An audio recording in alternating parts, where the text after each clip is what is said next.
Hey everyone, welcome back to the Above the Business podcast. So, in today's episode, I've got a short one, but I think hopefully an image that you'll be able to kind of take into your own day-to-day life. You probably heard the quip from time to time, he was a genius. He's a genius with 1,000 hands. It basically is not really a compliment. It's just that you're a smart business owner, but you're running around like a chicken with your head cut off, is like what my dad or my grandfather used to say. And the reason I'm bringing this idea of, well, what does an octopus have to do with it? I want to give Marquez Brownlee a tremendous amount of credit. I love Marquez's tech YouTube videos. If you've not ever seen Marquez Brownlee, go check him out on YouTube. 20 million plus subscribers, does just an incredible job with his YouTube channel. So anytime there's new tech that is coming out, I mean, he has been in the game for a really long time. But he himself had talked about this whenever he's gone on other episodes with other people, podcast or YouTube videos.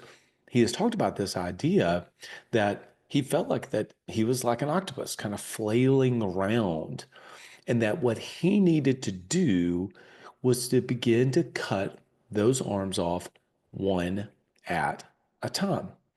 And there's been, I'm going to get into a tool in just a second that, or maybe it's even just a concept more than it is a tool that kind of helps you to be able to take this idea and then what do I do with it? Okay. So the genius octopus with 1,000 arms is this idea that you are the business owner, but you're just carrying too many different things. It's sometimes referred to as, I'm just wearing all the different hats in the business. But I really like this idea. There's something about the imagery, the metaphorical mental model of being the business owner that's like an octopus with all these different arms. You're spread too thin. You're pulled in so many different directions. I mean, just think about it right now. If if you were an octopus and every arm represented all the different roles that you have to carry in the business, how many arms would you have? And then what is the solution to that? Well, I think the solution is you have to begin to cut those arms off one at a time. One of my business partners and I, we were going through this very thing. He was effectively, for a period of time, really kind of a one-man show. And we've started to begin to build a team around him and cutting those arms off strategically and in order, one at a time. And that brings me to, okay, Bradley, I got this idea. Marquez Brownlee had talked about he was the genius octopus.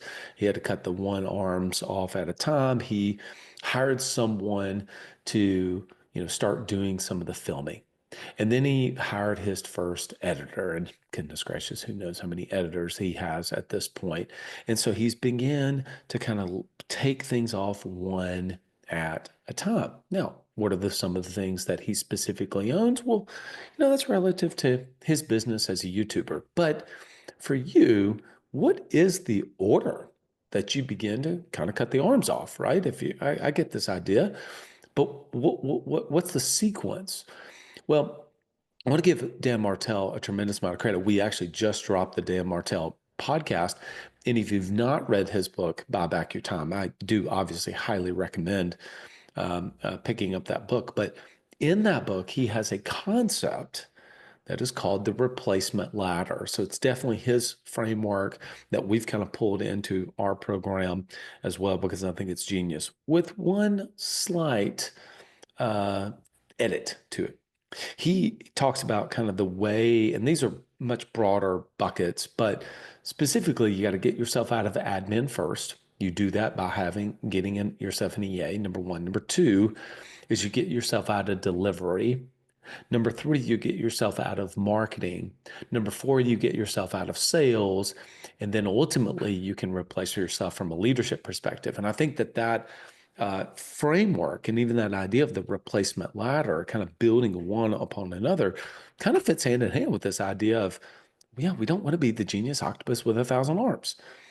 And that gives us some structure and framework to I don't know, what arm do need to begin to cut off? How do I begin to actually remove myself from the business? Bradley, I've heard you talk. Yeah, it's nice to be able to have a blueprint to be able to build a business that runs without me. But really, what's the order that I do that? And I think it's this.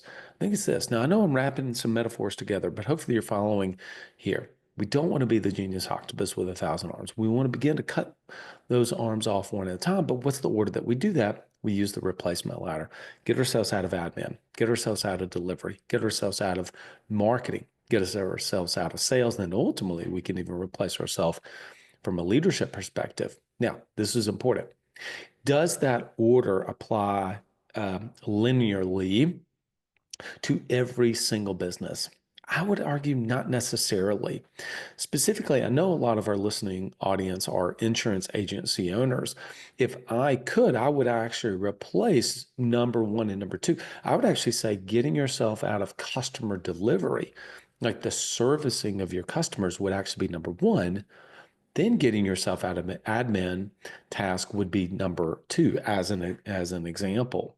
Maybe you want to get yourself out of sales before you get yourself out of marketing, as an example. I think those type of nuances and those type of little changes you make, I think those are things that you can make on your own, make those decisions depending on the business, depending on your needs, depending on your kind of where you are size wise. If you're at $300,000 in revenue a year, well, you need to be in sales a lot longer. But if you're at 3 million, probably not. Okay. We've probably already replaced you at that point. So some of it is contextualized to where you are in your journey, but I do still like that framework that Dan picked up. So the genius octopus with 1,000 arms, hopefully it's just a mental model for you that, no, I don't want to be that. I'm going to begin to cut my arms off. How do I do that? I'm going to use the replacement ladder, pick up Dan's book, Buy Back Your Time. And if you haven't listened to Monday's episode, I encourage you to go back and do that. All right. Look forward to seeing you all next week with another episode. I'm going to be talking about, can your business, can a business actually grow beyond the business owner? Can a business actually grow beyond the business owner? I look forward to seeing you then. Lead well and go be great.